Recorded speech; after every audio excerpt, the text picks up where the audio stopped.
Hello. I met my soulmate 22 years ago, and we're living happily ever after, and my career is wonderful. But we too are among the 11 million Americans that can't get married. We're two women. And I'm wondering what Abraham's take is on our efforts to have our relationship legally recognized by the country. When the Pope campaigns and says our relationships are disordered, and when 34 of the states in the United States have established a state constitutional amendment that bars our relationships from ever being recognized. It hurts my soul and my heart that people think we're such bad people. And it's scary when you go into a room and you think, well, golly, you know, in every single state election, 60% of the people have thought I was immoral. They don't like each other either.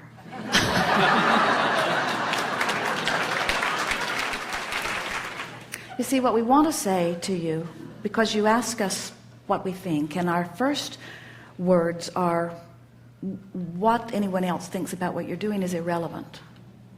So we don't believe for a moment that you need their validation in order to know your love. What is that stupid piece of paper anyway? What is it? It is very important, and I appreciate your realizing that it's not about me trying to bolster my self-concept. It's important because the laws in the country support the health and longevity of marriages. Social Security wills, the government taxes couples when they die, and in a way, well, they don't tax married couples, they tax us. But wait, and that's children all shortage grow up. Consciousness. Wait a little bit here. So everyone's all worried about what the government will give them or about what the government will not give them as they pinch off their vortex of abundance and use the government and what it gives or doesn't give as their excuse to not allow the abundance to flow. Have you not heard us talking to you all day today about how as you live life, you've created your own vibrational escrow, and we promise you your government and Social Security are not the key to that? Yes. Do you know the abundance that flows to you? Have you seen the petty little pittance that they give you anyway? Yes, I do. It is ridiculous. It has nothing to do with the abundance that is you. Don't let their misunderstanding the value that is you. Don't let that be your excuse to pinch yourself off from the vast resources that have been amassed. But how do you create change in the world? I mean, that's what I'm trying to do, is to create change. I'm very happy. I'm very wealthy. I'm very successful. I have a soulmate. But hear what you're saying. You're saying, I do not like the way they're approaching life. So I want to change the way they're approaching life because I don't like the way they're binding me. I want to change the laws. But hear what you're saying. I don't like the laws, so I want to change them to something else. And then they'll say, and I don't like those laws, so I want to change them to something else. And you say, I want the gay marriage to be legal. And they say, we don't want gay marriage to be legal. So the law goes this way, and this way, and this way, and this way. And everybody uses the other guy as their excuse to not allow themselves to have the abundance that they would have if they would just get their nose out of everybody else's business. But how does change happen then? Change happens because as you see what you think is injustice, you ask for something different. And when you ask for it, it's given to you. And when you stop pushing against the opposition, what you ask for comes. But when what you're asking for is for others to do something different, and then you witness them not being willing to do it, then you hold yourself apart from the very change that your life has asked for. So most change happens very slowly when the resistant ones croak and new non-resistant ones are born. Well, that seems to be about the pace that it's happening in.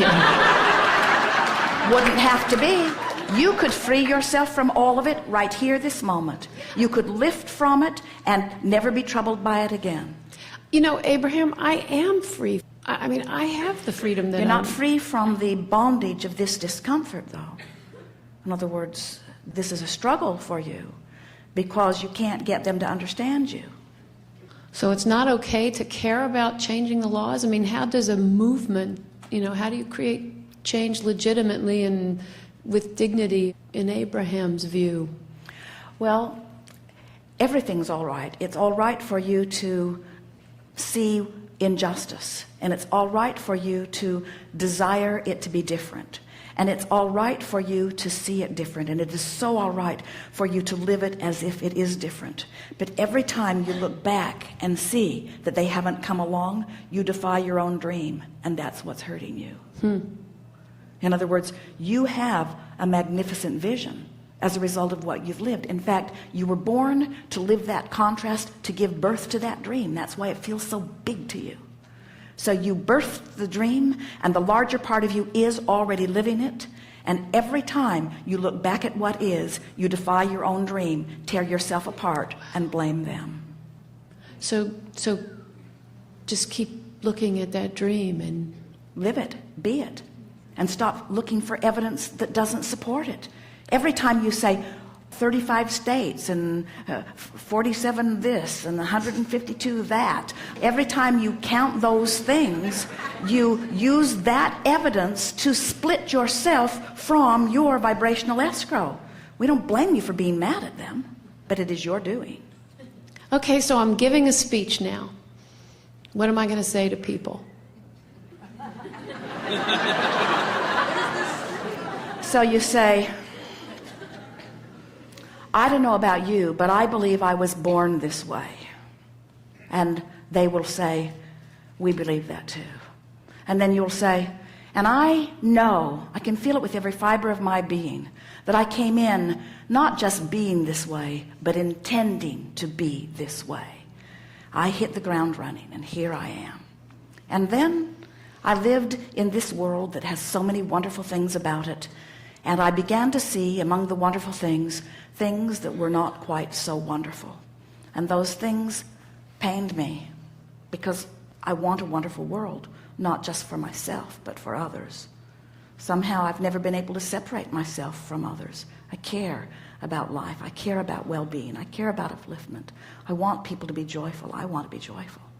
So in the living of life, I gave birth. I could feel it happen to all kinds of new ideas. I have a dream about the way life can be upon this planet. I see a time where people can live among one another in a variety of personalities, in a variety of genders, in a variety of financial and sexual and every other kind of orientations. I see a world of such diversity that provides us strength and basis for mighty expansion. I see a world where in our differences we find our true strengths. I see a world where as we come together in our differences, not agreeing with one another, but understanding that our differences provide the basis from which we all create, and that in this creation there is enough for all of us. I understand that this is a world of unlimitedness. I no longer believe in shortage. I no longer see limitations and lack. I now understand that people don't have to think what I think in order for me to think it, or be what I be in order for me to be it. I now understand that I am unlimited, and that all along that this dream that I have dreamed has been dreamed by others and has been lived by many, and I am now making claim to all of you that I intend to now live my dream. I am free to be as I be. I think the thoughts that give me the resonance of that, and I'm no longer going to ask the impossible of the world to come into alignment with what I want, because I don't want world alignment. I want diversity. The diversity is the basis of that which we are becoming. I need and want only alignment between me and my dream.